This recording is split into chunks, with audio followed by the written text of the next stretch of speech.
It is a glorious day, my friends. Last night I was falling asleep on my bed and I hear a little bzz, bzz on my phone next to me. I'm like, who is messaging me at 2 a.m.? Turns out it was the Asus marketing manager letting me know that I had actually gotten a few things wrong in the Scar 16 and 18 videos. Asus, I believe, was finalizing these numbers shortly before the show. We now have updated numbers from Asus on what the CPU is capable of on the Scar 16 and 18 and display stat updates as well. So the Scar 16, as we know, can go up to 1100 nits brightness with 600 watts base brightness. The Scar 18 doesn't have mini LED, so it can't go up to the ultra bright 1100 nits. But in my video, I had said that it had 500 nits brightness, and it actually is 600 nits brightness sustained, not peak. So it's an extra 100 nits brightness compared to what I had in that video.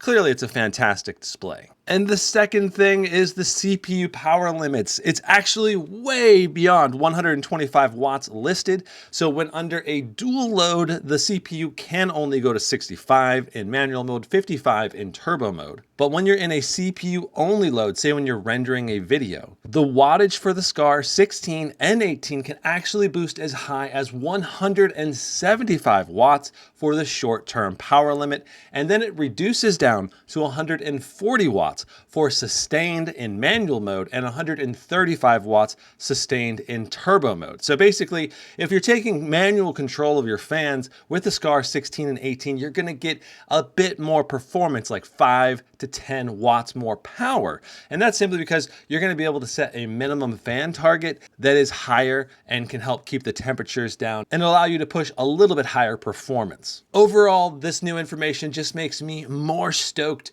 on the Scar 16 and 18. This really goes to show that we may not have the full story on the TDP power limits on these gaming laptops until we actually get them in hand and we can test them. For example, the Blade 18, right? It's got a 120 watt CPU power limit when under a CPU only load, but maybe the short-term boost is actually higher than that. Or maybe the 120 watts is the short-term boost and it actually goes down to like 100 watts or 80 watts long-term.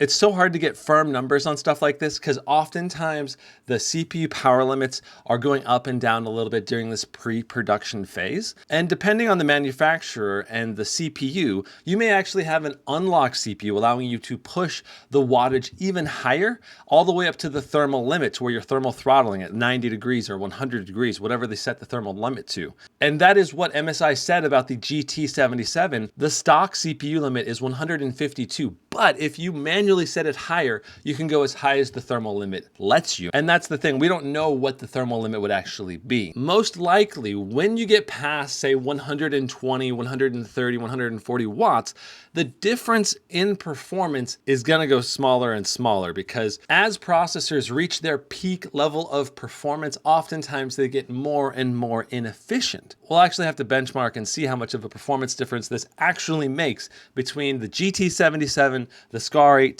and something like the Blade 18. Even though these three laptops do have large power limit differences, the actual performance level probably won't be as big as the power limit gap would imply. But that's where we need to actually test the laptops and find out. So I just wanted to make this quick update video to make sure you had the right information before you go shopping coming up in a few weeks here when these laptops go on pre-sale. So that's it for this video. I'll see you in the next one. Brandon out.